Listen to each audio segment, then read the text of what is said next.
은퇴 개념의 발달과 다양한 관점에서 은퇴의 의미에 대해 학습해보고자 합니다. 이번 시간 학습을 마치게 되면 여러분은 다음과 같은 목표를 달성할 수 있을 겁니다.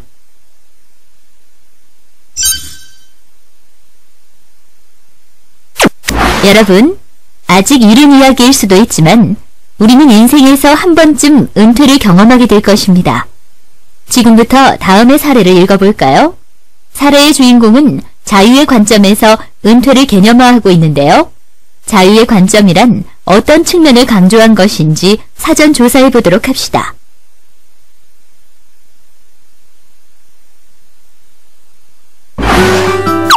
1. 은퇴 개념의 발달. 은퇴 개념은 언제부터 시작했을까요? 19세기 이전에는 1700년대 노인의 70%가 직업을 보유하였으며 지위와 명성을 유지하였죠.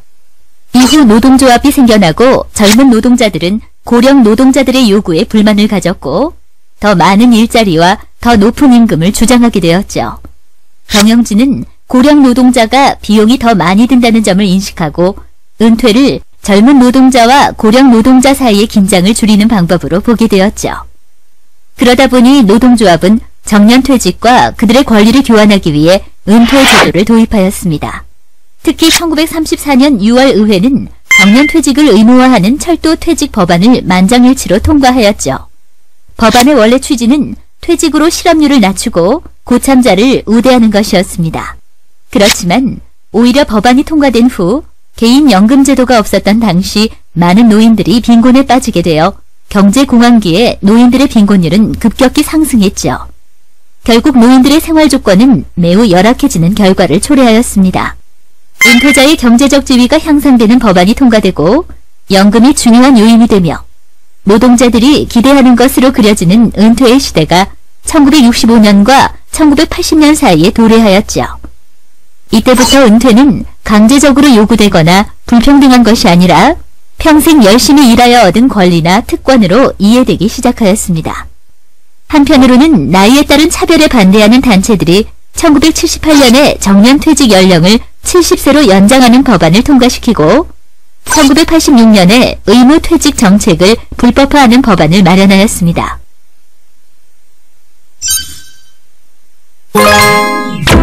지금까지 은퇴 개념의 발달에 대해 살펴보았습니다. 그렇다면 은퇴와 관련한 내용을 살펴보면서 잠시 학습을 쉬어가도록 합시다. 다음의 자료를 읽고 은퇴에 대한 이 사람의 생각은 어떤 것인지, 그에게 은퇴의 의미는 무엇인지 고민해 보도록 합시다.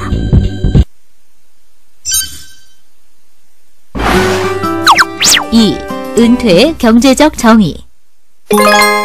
은퇴의 경제적 정의에 대해 살펴보도록 할까요? 은퇴는 일반적으로 한 사람이 직장을 그만두고 퇴직연금을 받기 시작하는 경제적 측면의 변화를 의미합니다. 여기서 은퇴한 사람은 주어진 기간 동안 수입이 없는 사람, 퇴직연금을 받는 사람, 1년 내내 직업이 없는 사람을 정의합니다. 그러나 은퇴의 경제적 정의는 몇 가지 문제점을 가지고 있습니다. 첫째, 은퇴의 경제적 정의는 은퇴기의 삶과 방식의 다양성을 반영하지 못하였다는 한계점을 지니고 있죠. 둘째, 사회적 변화를 고려하지 않았습니다. 특히 여성의 지위 변화를 반영하지 못하고 소수 인종에게 적합하지 못하였습니다. 은퇴의 경제적 정의에 대한 다양한 비판점에 대해 좀 더 구체적으로 살펴보도록 하죠. 첫째, 단순히 정규직 노동을 그만둔 것으로 은퇴를 정의하는 것은 은퇴의 문화적, 개인적, 다차원적 측면을 고려하지 못하였습니다. 생애 주기를 직업 역할의 변화로만 파악하고 결혼, 자녀 양육과 같은 다른 삶의 역할이 은퇴에 미치는 영향을 고려하지 못한 점이 그 한계점이라 할 수 있죠. 이에 대해 보다 구체적인 내용을 살펴보도록 하세요. 은퇴의 다양한 정의에 대해서 많은 학습을 잘 하셨는지 모르겠네요. 은퇴 개념이 굉장히 여러 해에 걸쳐서 계속 발전을 하고 있고 지금도 계속 다양한 방식으로 발전을 하고 있습니다.